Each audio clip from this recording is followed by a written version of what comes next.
സംസ്ഥാനത്തിന്റെ പേര് ഇനി കേരളം. ഔദ്യോഗികമായി പേരുമാറ്റത്തിനുള്ള ബില്ല് രാജ്യസഭയും പാസാക്കി. ജോൺ ബ്രിട്ടാസിനെതിരെ സുഷ്മിത ദേബ് നടത്തിയ ലുങ്കിവാല പരാമർശത്തിൽ രാജ്യസഭയിൽ ഭരണ പ്രതിപക്ഷ അംഗങ്ങൾ തമ്മിൽ വാദപ്രതിവാദം നടന്നു. അംഗങ്ങൾ സഭയിൽ സംസാരിക്കുമ്പോൾ ജാഗ്രത പാലിക്കണമെന്ന് ചെയർമാൻ മുന്നറിയിപ്പ് നൽകി. സംസ്ഥാനത്തിന്റെ പേര് ഔദ്യോഗികമായി കേരളം എന്ന് മാറ്റുന്നതിനുള്ള ബില്ല് രാജ്യസഭ ചർച്ച ചെയ്ത് പാസാക്കി. കേരളത്തിൽ നിന്നുള്ള എംപിമാർ ചർച്ചയിൽ പങ്കെടുത്ത് സംസാരിച്ചു.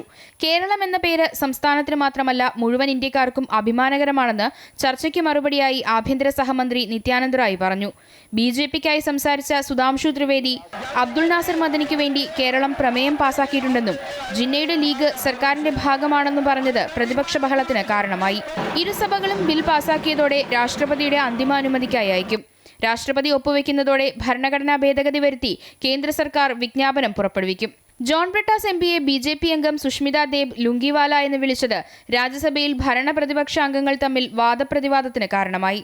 സാംസ്കാരിക വൈവിധ്യങ്ങളെ അപമാനിക്കരുതെന്നും സംസാരിക്കുമ്പോൾ ജാഗ്രത വേണമെന്നും ചെയർമാൻ മുന്നറിയിപ്പ് നൽകി. അംഗങ്ങളെ ചേംബറിൽ വിളിച്ച് സംസാരിച്ച് പ്രശ്നം പരിഹരിക്കുമെന്നും ചെയർമാൻ CP രാധാകൃഷ്ണൻ വ്യക്തമാക്കി. മുണ്ട് ധരിച്ച് സഭയിലെത്തിയ കേരള തമിഴ്നാട് MPമാർ പാർലമെന്റ് കവാടത്തിൽ പ്രതിഷേധിച്ചു. അമൃത ന്യൂസ്, ന്യൂഡൽഹി.